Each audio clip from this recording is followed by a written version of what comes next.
Hola, hola. Muy buenos días para todos. ¿Cómo están? ¿Me confirman, por favor, si se puede ver la presentación? Buen día, doctor. Sí se ve. Muy bien, muchas gracias.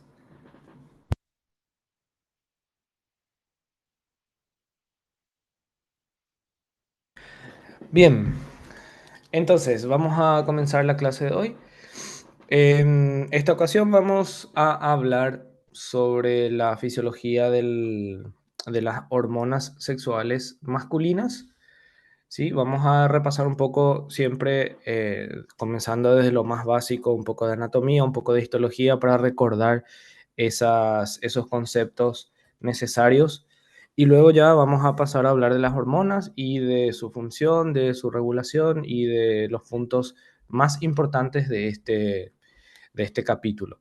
¿Sí? Como siempre, a ver, eh, abro aquí el chat. Si tienen alguna duda o alguna pregunta, pueden escribir sus dudas aquí o pueden activar su micrófono y hacer sus preguntas.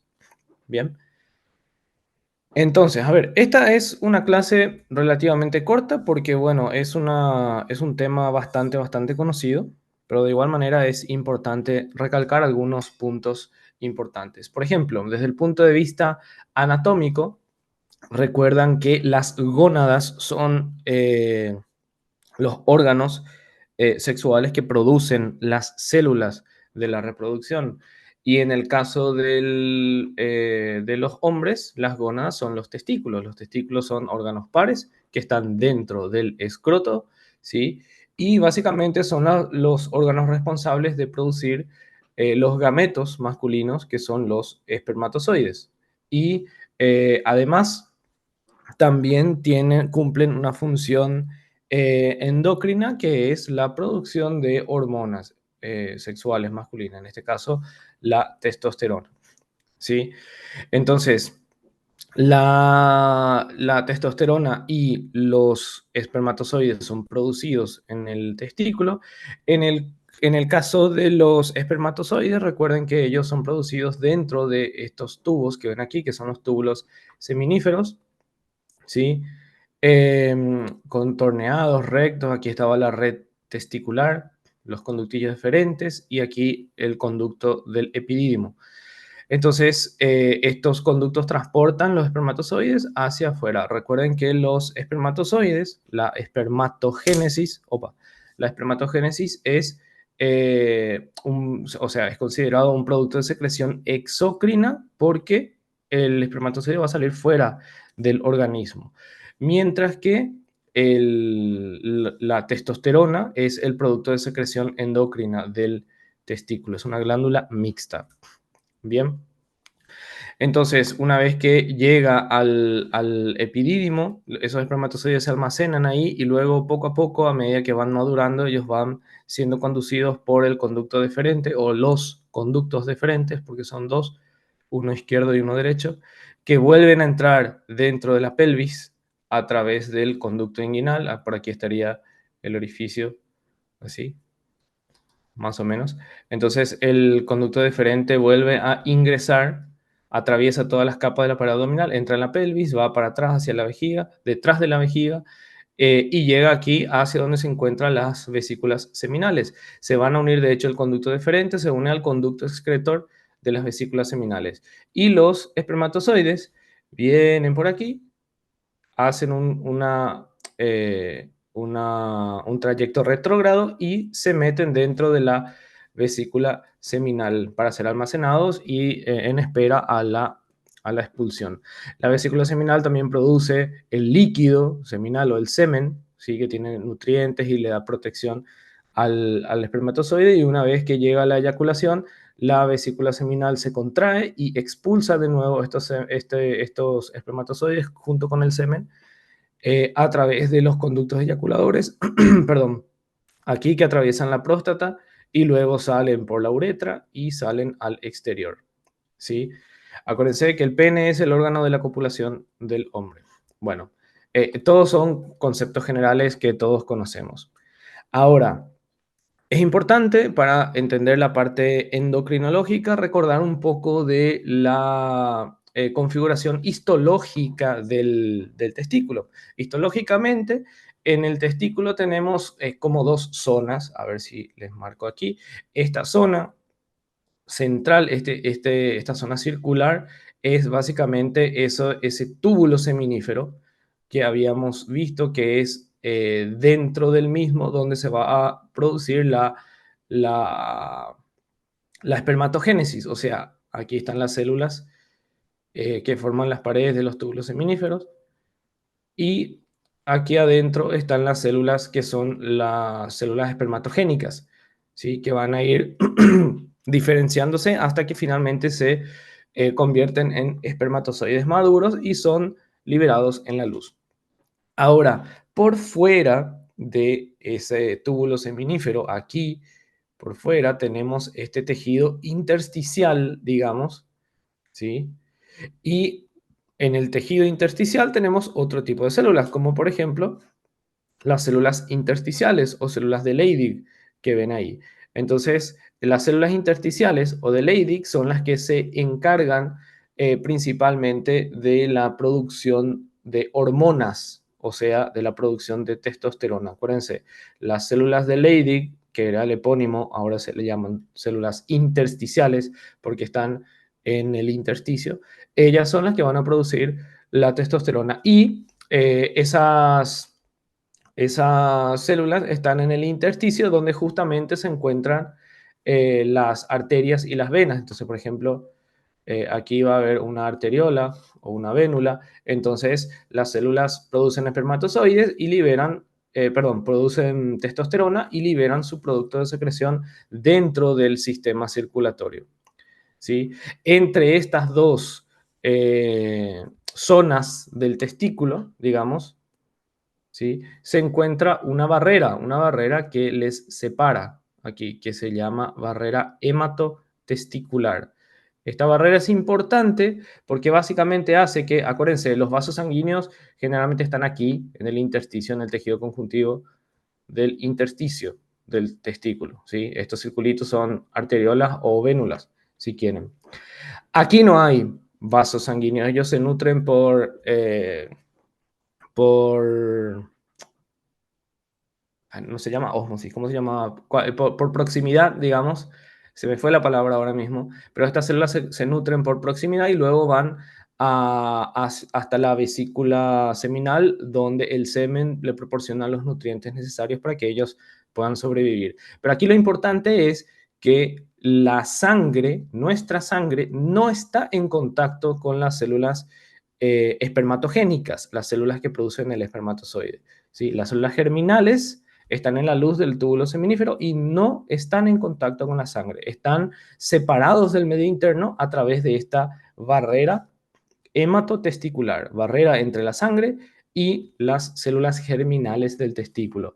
Esto es importante porque eh, puede llevar a situaciones curiosas que no son muy frecuentes, pero que pueden ocurrir, por ejemplo, después de un trauma testicular, digamos, alguien lleva un golpe en el testículo y esta barrera se rompe. Si se rompe esa barrera, lo que puede pasar es que las células germinales, los espermatozoides, entren en contacto con la sangre. ¿Y qué puede pasar? Que el sistema inmunológico, las células del sistema inmunológico que están aquí, van a detectar al espermatozoide como si fuera una célula extraña al cuerpo, porque normalmente no tienen contacto, no deben tener contacto. Entonces puede ocurrir que el sistema inmunológico comience a producir anticuerpos en contra de los espermatozoides, porque tuvieron contacto y se activaron los leucocitos, y eso genera una enfermedad autoinmune donde el propio sistema inmunológico comienza a atacar a las células germinales y eso puede provocar infertilidad. Es algo muy extraño que ocurra, pero bueno, sepan que puede ocurrir y que normalmente no ocurre porque existe esto, la barrera hematotesticular, ¿sí? Bien, entonces, como estamos en la clase de fisiología y vamos a hablar, estamos dentro del módulo de endocrinología, fisiología del sistema endocrino, vamos a centrarnos principalmente en estas células intersticiales o células de Leydig. ¿sí? La parte de espermatogénesis vamos a mencionarla porque es importante y que también ocurre dentro del mismo órgano, pero después vamos a centrarnos en las células de Leydig. Con respecto a la espermatogénesis, acuérdense, los puntos más importantes son que ocurre dentro de la luz del túbulo seminífero, dentro, ¿sí? Está separado del medio interno por esta barrera hematotesticular y que las células germinales, las que están más periféricas, digamos, son las menos diferenciadas. Y a medida que van diferenciándose, se van dirigiendo más hacia la luz hasta que finalmente el espermatozoide maduro está cada vez más cerca de la luz y luego ya es liberado en la luz para que pueda ser transportado hacia el epidídimo, ¿sí? Y hacia el resto de, las, de las vías testiculares, perdón, de las vías espermáticas. Entonces, este es el esquema. Tenemos la célula germinal primordial, ¿sí? Que luego entra en el testículo y se transforma en la espermatogonia, y la espermatogonia va haciendo una serie de cambios hasta que finalmente llega al espermatozoide maduro, ¿sí? Entonces, recuerden, las espermatogonias son las células primitivas, las que están presentes en el momento del nacimiento, por ejemplo. Ellas tienen que entrar dentro del testículo, entrar dentro del túbulo seminífero, ¿sí? Y ahí se diferencian perdón, la célula primordial germinal es la que entra, se diferencia en espermatogonia y la espermatogonia es esta que están aquí más en la periferia. ¿Sí? Y a partir de ahí ellas hacen mitosis para que nunca se terminen, pero algunas de estas células en vez de hacer mitosis comienzan a seguir el camino de la diferenciación. Se van diferenciando los primarios, espermatocitos primarios, que luego se diferencian en espermatocitos secundarios y así hasta que finalmente llegan al espermatozoide maduro. ¿Sí? Entonces, principalmente con respecto a la espermatogénesis es esto, que se sigue una línea de sucesión de diferenciaciones que cuando más en la periferia está generalmente es más indiferenciado y más hacia la luz están las células más diferenciadas. Ahora, el espermatozoide, cuando ya está maduro, es una célula con una forma bastante característica, ¿sí? Altamente especializada para la fertilización. La cabeza, aquí arriba, cerca del vértice, tiene una región que se llama acrosoma, que tiene un montón de enzimas, ¿sí? Que sirven para penetrar el óvulo una vez que se encuentre con el óvulo de la mujer. O sea, sirven para la fertilización, para ayudar a la fertilización. ¿Sí? Y luego tiene una cola bastante larga y bastante especializada que se llama flagelo y que le sirve para la movimentación, para viajar a través del tracto reproductor femenino. ¿Sí? Entonces, nada, no hace falta, eh, no hace falta profundizar demasiado eh, en cuanto a la histología del espermatozoide, pero recordar simplemente la configuración general. Ahora, entramos al tema que más nos interesa en la clase de hoy, que es la parte endocrinológica, la testosterona. Entonces, la testosterona, dijimos, es una hormona que es producida por las células intersticiales o células de Leydig. Acuérdense de esto, que es una pregunta que siempre se hace. Bien. Y es una hormona, es un andrógeno, o sea, es una hormona sexual masculina, es esteroidea, que tiene 19 carbonos, y como es esteroidea, la mayoría de hormonas esteroideas se producen a través de un precursor común que es el colesterol. A ver, aquí. Se produce a través del colesterol, o sea, a partir del colesterol. Significa que el colesterol es necesario para que estas células puedan ir transformando ese colesterol hasta que se convierta en testosterona. ¿Sí? Ahora, la testosterona se produce mayoritariamente aquí en el testículo, en las células intersticiales de Leydig. Pero hay una pequeña fracción de testosterona que también se va a producir en otros tejidos. Por ejemplo, en la glándula suprarrenal.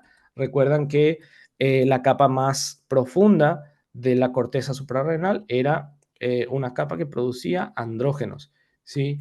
Y en el caso de las mujeres, en los ovarios de las mujeres también se va a producir testosterona, ¿sí? Generalmente luego esta testosterona va a sufrir cambios metabólicos y se va a transformar en otras hormonas, pero que sepan que también se produce no solamente en los testículos, sino también en las suprarrenales y en los ovarios, ¿sí? Y como es una hormona esteroidea, ¿qué característica tenían los esteroides? Que básicamente son muy lipofílicos. Imagínense que esta es una célula.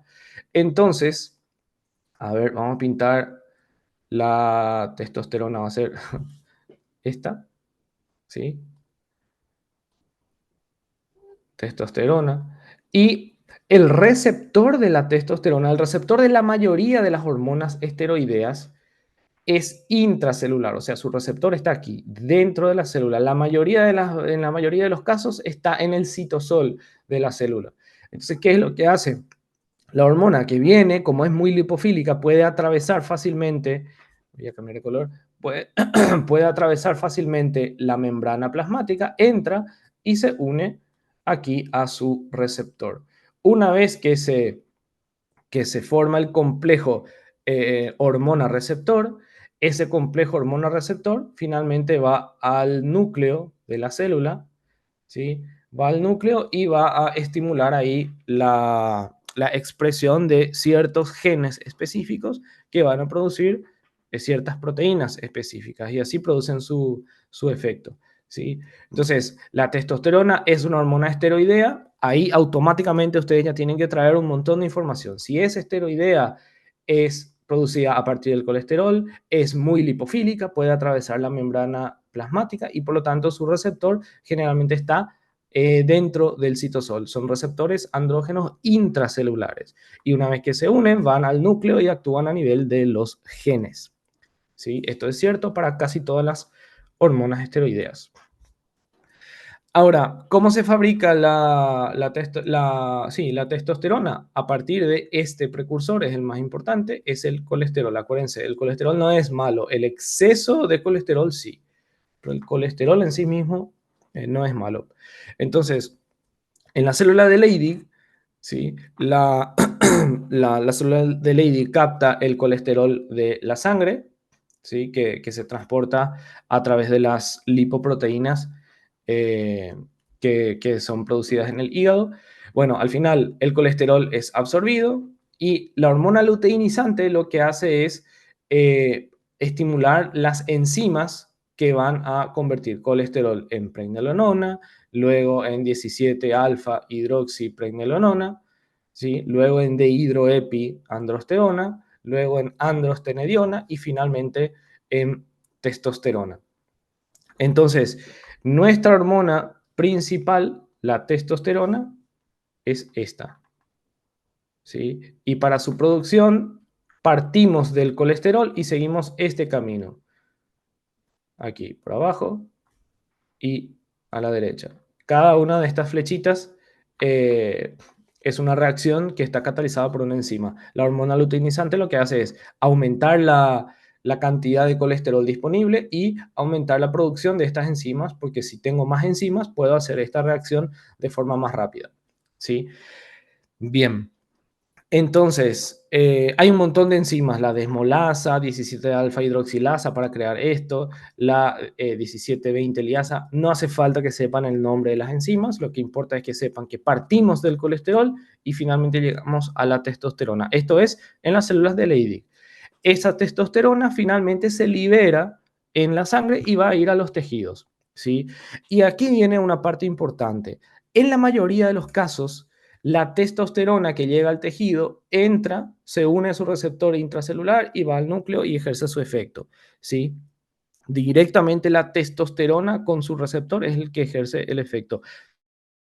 Pero en algunos tejidos, como por ejemplo en la próstata o en los genitales externos, existe una enzima que se llama aquí 5-alfa reductasa. esta enzima 5-alfa reductasa lo que hace es transformar la, la testosterona, ¿sí? Le transforma en un metabolito ligeramente diferente. Fíjense, la única diferencia aquí es en este carbono 5. ¿Ven que aquí no hay nada y aquí hay un hidrógeno? O sea, esta es la única diferencia. El resto es igual, es exactamente igual. Exactamente igual. Entonces, a ver, 1, 2, 3, 4, 5. Sí, este es el carbono 5 de este anillo.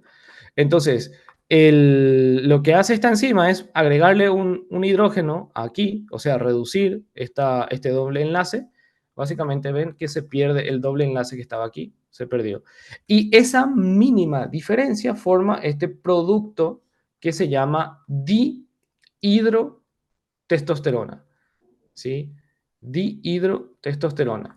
Entonces, la dihidrotestosterona muchas veces se le abrevia con las siglas DHT, dihidrotestosterona.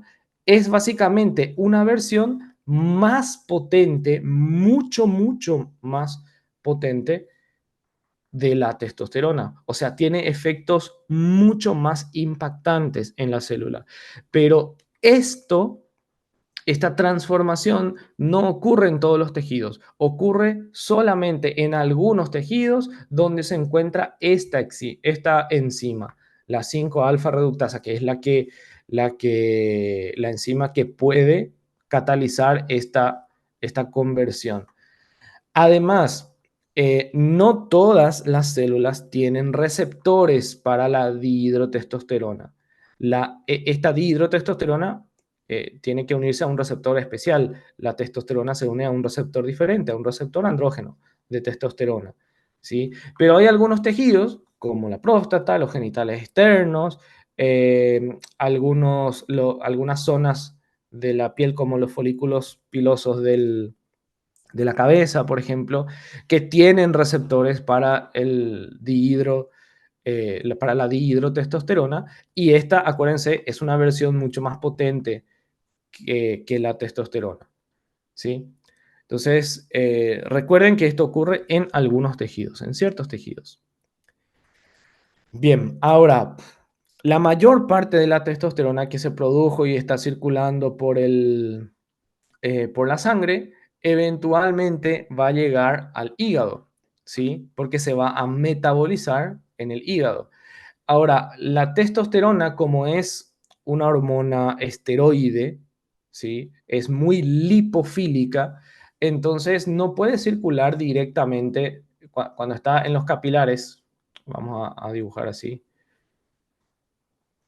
más o menos. Cuando está en los capilares, la testosterona va a estar siempre unida a una proteína. ¿Sí? Ahí está la testosterona unida a una proteína transportadora. Generalmente es albúmina, ¿sí? O hay una proteína específica que transporta la testosterona, que es la globulina fijadora de hormonas sexuales. Estas son sus siglas en inglés. Globulin Binding Sexual Hormones. Globulina fijadora de hormonas sexuales. Es la que transporta estas hormonas. ¿Por qué? Porque estas hormonas son esteroides, son muy lipofílicas y el plasma está formado casi todo por agua. Entonces no pueden transportarse fácilmente si están libres. Entonces esta proteína transportadora le transporta la testosterona por todo el sistema circulatorio y eventualmente van a llegar al hígado. Cuando llegan al hígado, son metabolizadas. La testosterona es metabolizada, se transforma en metabolitos inactivos, ¿sí? Que ya no tienen función, o sea, que ya no cumplen la función habitual. Entonces vamos a ponerle así. Como que el hígado le inactiva y este producto de desecho tiene que ser eliminado. ¿Sí? El producto de desecho entonces va a ir de vuelta, se libera en la circulación, ahora ya no tiene ningún efecto y eventualmente va a llegar a los riñones y se va a eliminar, se va a filtrar y va a ser eliminado por la orina. O sea, el producto de desecho de la testosterona es inactivada por el hígado y es eliminada por los riñones. ¿Sí? Androsterona y etiocolanona son nombres de estos distintos metabolitos inactivos que ya no pueden cumplir su función. Esto se hace para que sea más fácil de eliminar, porque a ver, si yo agarro la testosterona directamente, meto en el riñón no tiene capacidad para eliminarlo por la orina. ¿Por qué? Porque la testosterona es muy lipofílica, puede tranquilamente atravesar la barrera, eh, la membrana celular aquí y volver a entrar dentro de la sangre y volver a circular. ¿Sí? Las moléculas muy lipofílicas son difíciles de eliminar. Entonces lo que hace el hígado es convertirles en otras moléculas que son más hidrofílicas, que son más solubles en agua y por lo tanto el riñón puede eliminar en la orina, que en la orina también está formada casi todo por agua. Bien, entonces básicamente eso en cuanto al metabolismo y excreción. Ahora, ¿qué funciones va a cumplir la testosterona? Ya sabemos cómo cumple su función. Entra dentro de la célula, se une a su receptor, va al núcleo, produce esas proteínas eh, y ahí se ejerce la función. Pero esa función, ese efecto va a ser diferente dependiendo de en qué tejido está actuando básicamente. ¿Sí? Entonces, sabemos que durante el desarrollo fetal, por ejemplo, cuando el feto todavía está indiferenciado, es muy importante. Al comienzo nosotros tenemos como tenemos dos conductos así. Yo no sé si ustedes recuerdan esto en embriología, pero había así un conducto que se llamaba conducto mesonéfrico y otro que era el conducto paramesonéfrico, más o menos así.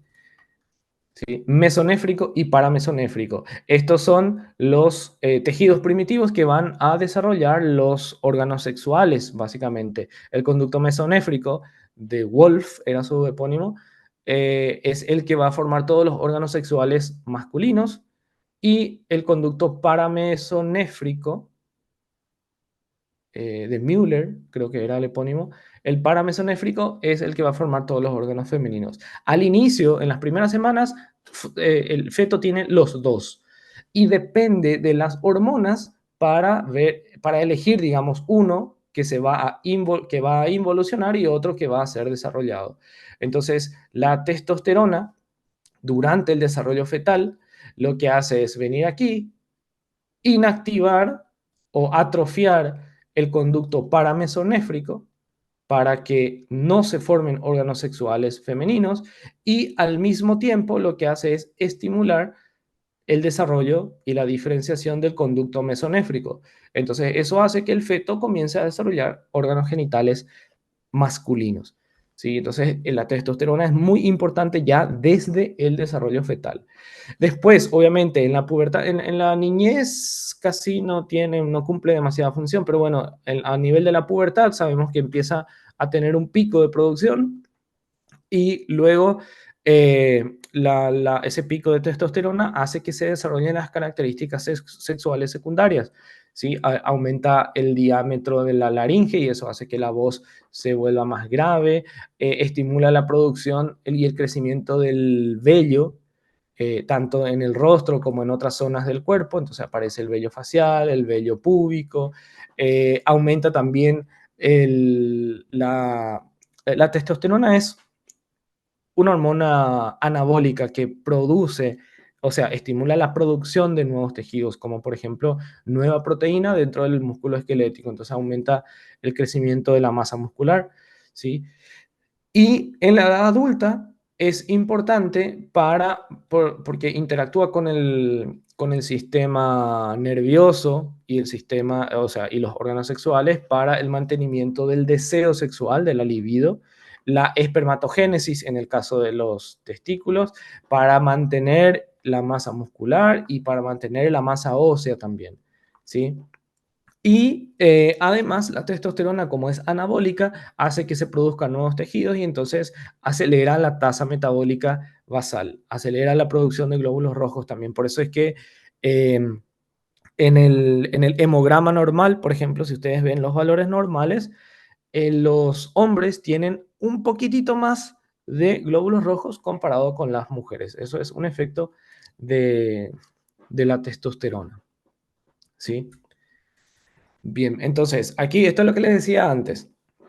Tenemos la hormona luteinizante que va a estimular a las células de Leydig para que eh, básicamente se produzca más testosterona. La hormona luteinizante va al testículo, estimula las células de Leydig, las células de Leydig producen más testosterona. La testosterona se libera en la sangre, como es muy, muy lipofílica, la testosterona entra, atraviesa fácilmente la, la barrera celular, o sea, la membrana celular, ¿sí? En algunos tejidos existe esta enzima. Acuérdense, esto solo ocurre en algunos tejidos, 5-alfa reductasa, en algunos tejidos, ¿sí? Que va a hacer que la testosterona se convierta en dihidrotestosterona. Bien, en la mayoría de los tejidos esto no ocurre y tenemos testosterona así directo, sin ninguna transformación. Entonces, la testosterona directamente puede entrar aquí, unirse a su receptor intracelular, el receptor junto con la hormona entran al núcleo y estimulan la producción genética de ciertos genes, o sea, estimula la expresión genética de ciertos genes para que se produzcan los efectos. En el caso de los tejidos que tienen esta enzima, la testosterona se convierte en se convierte en dihidrotestosterona, en DHT, esto se abrevia así, DHT, y el DHT es el que entra, lo mismo, entra aquí, se une a su receptor y va al núcleo a estimular a los genes. ¿Cuál es la diferencia si los dos hacen lo mismo? Que este camino de color azul con la DHT es muchísimo, muchísimo más potente. Va a ejercer un efecto mucho más potente en estos tejidos que tienen esta enzima. ¿Sí? Y ahí ocurre todo lo que habíamos visto, la diferenciación sexual, la maduración en la pubertad, el aumento de masa ósea, el aumento de la densidad ósea, de la masa muscular y todo eso. Bien. Ok, ahora, en cuanto a la regulación de la producción y liberación de testosterona, básicamente está regulado a nivel del hipotálamo, a nivel de la hipófisis y a nivel de las gónadas, en este caso del testículo. ¿Sí? Este eje se llama así, eje hipotálamo, hipófisis, gonadal o hipotálamo, hipófisis testicular, ¿sí? Hipotálamo, hipófisis, testículos. Básicamente este eje es importante y como ocurre en casi todos los otros órganos endocrinos que vimos, glándulas endocrinas, siempre ocurre a través de una retroalimentación negativa. Entonces, ¿qué pasa? Fíjense, el hipotálamo produce la hormona liberadora de gonadotropina, GnRH, ¿sí? Hormona liberadora de gonadotropina o GnRH. Esto va a la hipófisis a través de los vasos porta, ¿sí? Va a la hipófisis, estimula a las células de la hipófisis, de la adenohipófisis, y la adenohipófisis produce FSH y produce LH, ¿sí? ¿Qué pasa aquí? Que la FSH, la hormona folículo estimulante en el hombre, va al testículo y estimula al, a la espermatogénesis, básicamente, ¿sí? Estimula la célula de Sertoli y finalmente eso estimula a la espermatogénesis, la FSH. Y la LH, la hormona luteinizante, ¿sí? La hormona luteinizante es la que va a estar directamente relacionada con la producción de testosterona. La LH estimula positivamente a las células intersticiales de Leydig que producen testosterona. La testosterona se libera aquí en la circulación y esa misma testosterona va a ir circulando y va a hacer un efecto de retroalimentación negativa. Va a venir primero a la hipófisis y va a producir una inhibición, un bloqueo. ¿Para qué? Para que la hipófisis ya no produzca LH, ya no hace falta, ya tengo testosterona libre en la sangre. Lo mismo, esa misma testosterona que está circulando también va a venir al hipotálamo y lo mismo va a causar una inhibición ¿sí? O sea, una retroalimentación negativa va a bloquear a las células del hipotálamo para que ya no produzcan la hormona liberadora de gonadotropina, ¿sí? Y básicamente eso en cuanto a la regulación de la producción. Esa testosterona también viene más arriba a nivel de la corteza prefrontal y va a tener efectos a nivel de la conducta. Pero bueno, lo más importante aquí es que la propia presencia de testosterona en sangre actúa con un mecanismo de retroalimentación negativa para bloquear el hipotálamo y la hipófisis. Si yo no tuviera testosterona, por ejemplo, tengo bajo nivel de testosterona en la sangre, como no tengo testosterona, esto no va a ocurrir, ¿sí?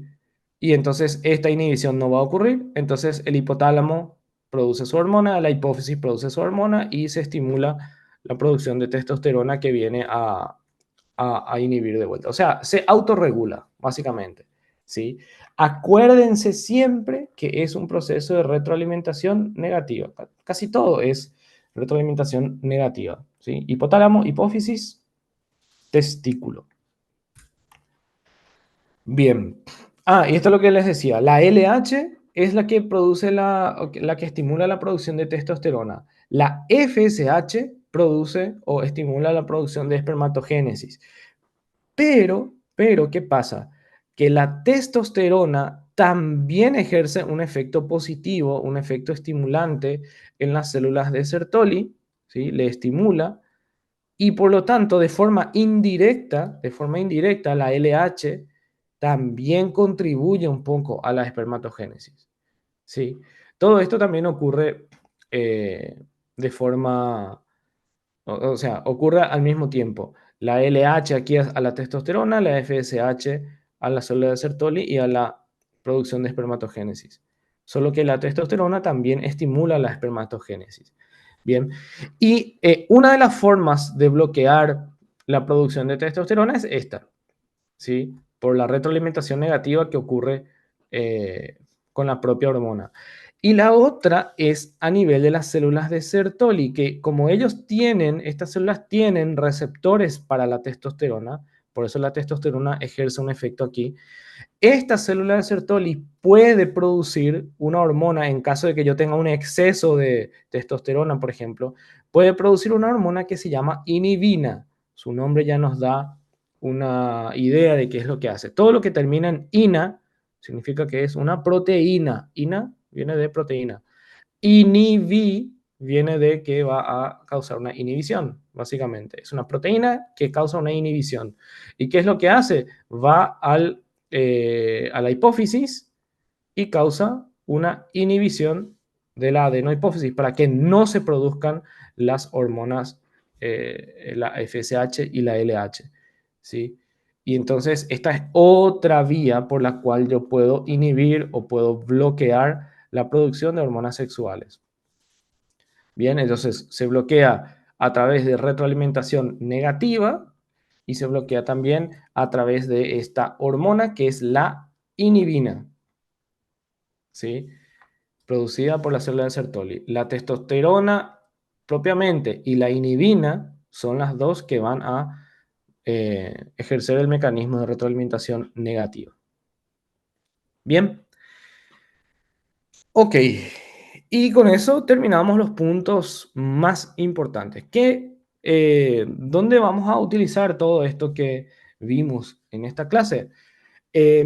Muchos trastornos que afectan a las hormonas masculinas. Un ejemplo puede ser el hipogonadismo, por ejemplo, que es básicamente, hipo quiere decir poco, ¿sí? Hipogonadismo se refiere a un déficit de testosterona y cuando yo tengo poca testosterona, ¿qué es lo que va a pasar? Que voy a tener todos estos efectos que vimos aquí van a estar disminuidos. Disminución de la libido, disminución de la masa ósea, disminución de la masa muscular, disminución de la producción de vello, por ejemplo, la alopecia, esa que aparece, la famosa calvicie masculina, eh, es en parte causada por efectos hormonales a nivel de los folículos pilosos, ¿sí?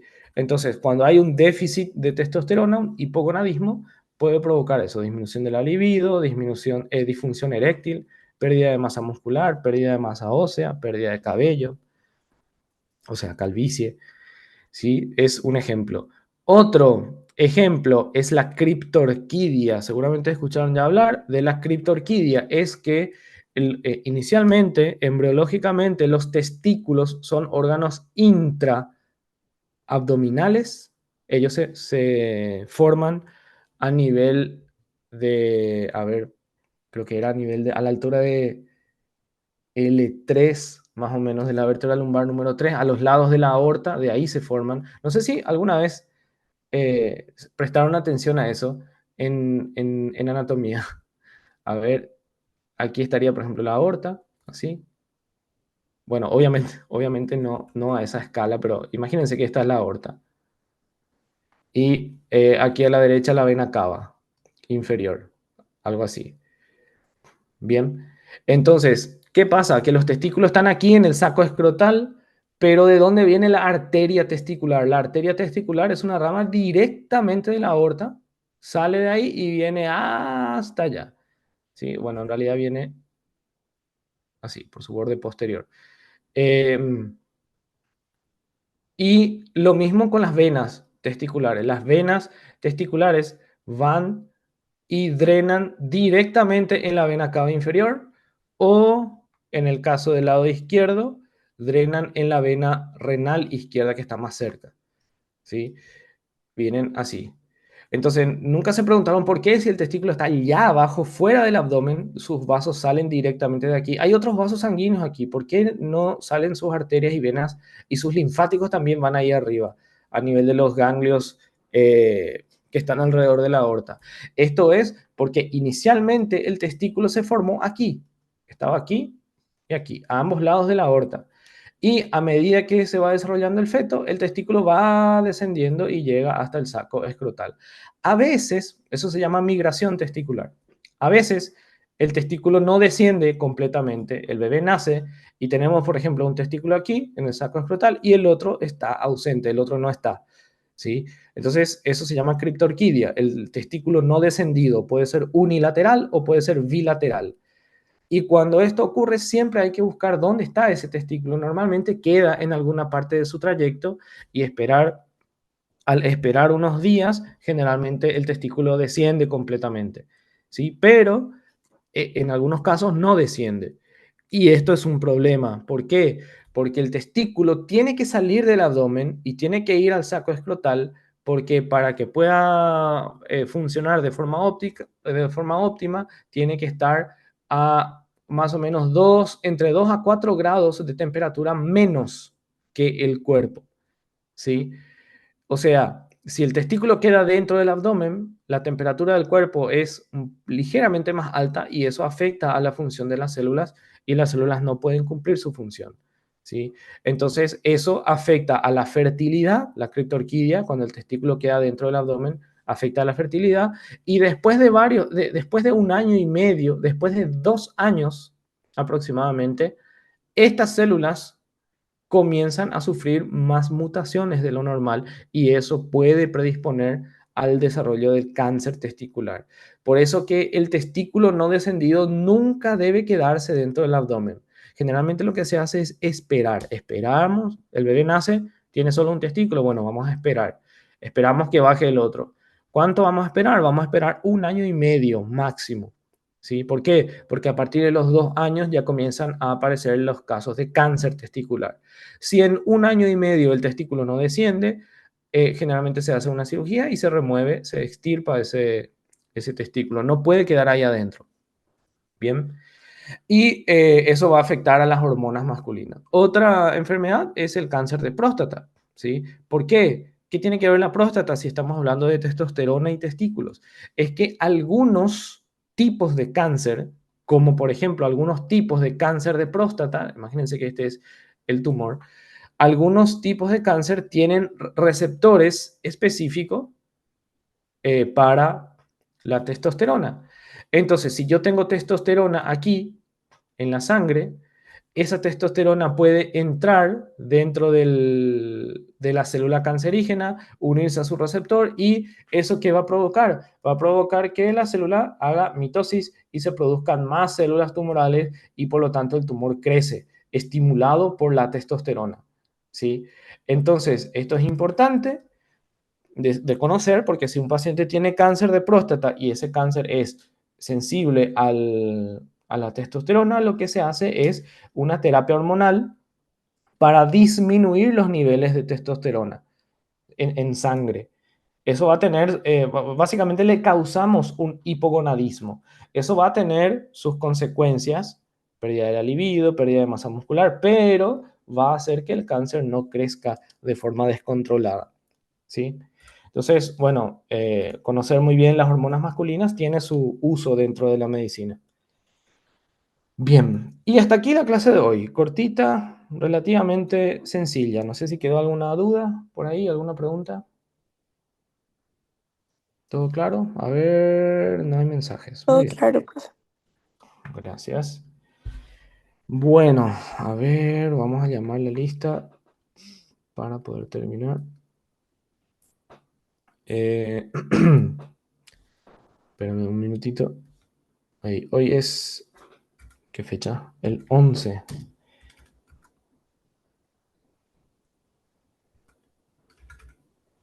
Bien, y hablamos de hormonas masculinas. Ok, Alan Ariel Mercado. Alan Samuel Martínez. Bien. Alejandro Emanuel Balbuena. Presente. Alejandro Javier Díaz. Alejandro Mauricio Jojot. Presente, doctor. Muy bien. Ailén Montserrat Marín. Benjamín de Jesús Pérez. Presente, Brisa. doctor. Benjamín, muy bien. Brisa Luana Ortega. Presente, doctor. Ok. Camila Concepción. Presente, doctor. Daniela Montserrat Mendoza. Diana Gabriela Gaona. Dulce Milagros Rolón. Presente, doctor. Bien. Edith Noelia Martínez.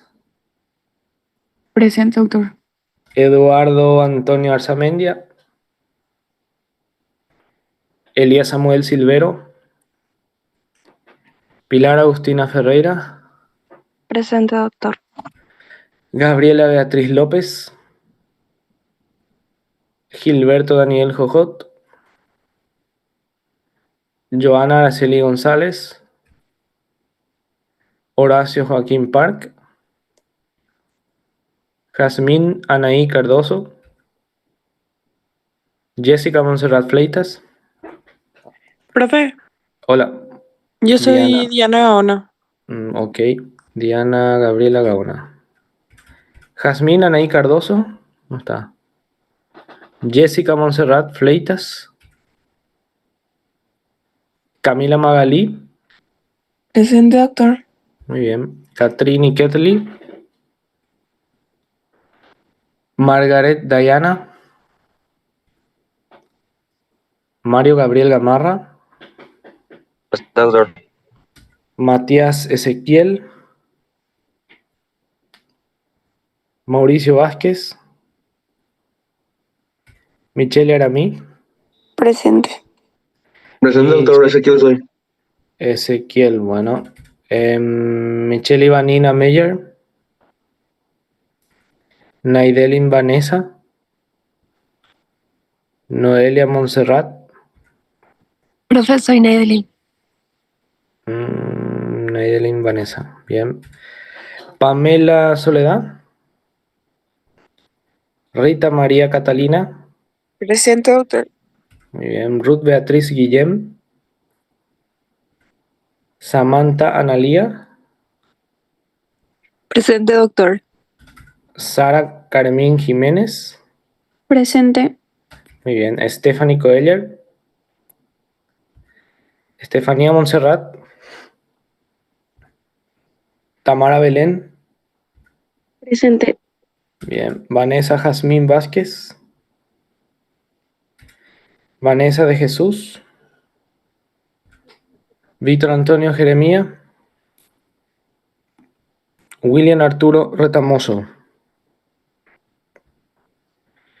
A ver, por si alguien no escuchó, Alan Ariel Mercado, Alejandro Javier, Ailén Montserrat, Daniela Montserrat, Eduardo Antonio, Elías Samuel, Gabriela Beatriz, Gilberto Daniel, Joana Araceli, Horacio Joaquín, Jazmín Anaí, Jessica Montserrat, Catrini Ketli, Margaret Dayana, Mauricio Vázquez, Michelle Ivanina, Noelia Montserrat, Pamela Soledad, Ruth Beatriz, Stephanie Coelher, Estefanía Montserrat, Vanessa Jazmín, Vanessa de Jesús, Víctor Jeremía y William Arturo. Bueno, por hoy quedan liberados de fisio. Muchas gracias por su atención y nos vemos en la próxima clase.